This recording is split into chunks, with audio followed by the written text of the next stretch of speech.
கருடாழ்வாரை பற்றி சொல்லலான்னு இருக்கேன்.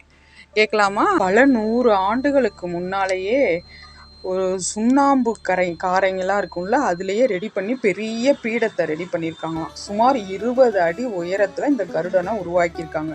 இந்த கருடரை நம்ம பார்த்தா உயிரோடு இருக்கிறது போலவே நம்மளுக்கு காட்சி தருவார். இவர் அனந்தன், வாசுகி, தட்சன், கார்கோடகன், சங்கன், பதுமன், மகாபதுமன், குளிகன் அப்படின்னு 8 நாகங்களை ஆபரணமாக அணிஞ்சிருக்காரு. இவருக்கு சிவப்பு கலரில் ஒரு பெயிண்ட் மாதிரி அடிச்சிருக்காங்க இல்லையா, அது ரொம்ப வருஷத்துக்கு முந்தையே மூலிகைகளால் தயாரிக்கப்பட்டு அடித்ததாமா.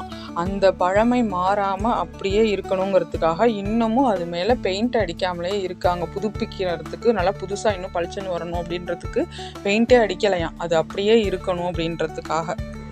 அந்த காலத்து பெயிண்ட்டு இவ்வளோ வருஷம் ஆகியும் இன்னும் அப்படியே இருக்குன்னா என்ன ஒரு அதிசயம்னு பாருங்க. இவருக்கு பக்ஷிராஜன்னு இன்னொரு பேரும் இருக்குது.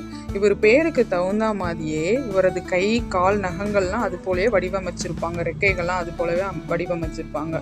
இந்த பிரம்மாண்டமான கருடருக்கு சுமார் 15 மீட்டர் வேஸ்டியாம். இவ்வளவு பெரிய கருடர் இந்த மண்டபத்தில் இருக்கிறதுனால தான் இந்த மண்டபத்துக்கு பேர் கருட மண்டபம்னு பேர். இவரை சேவிச்சுட்டு தான் உள்ளே போய் பெரிய பெருமாளை சேவிக்கணுமா. பெருமாளின் அனுகிரகம் வேணும்னா முதல்ல கருடனின் அனுகிரகம் வேணுமா. ஏன்னா அவர் தான் பெருமாளை நம்ம கிட்ட சீக்கிரமாக கூட்டிகிட்டு வருவாராம். கருட பஞ்சகத்தில்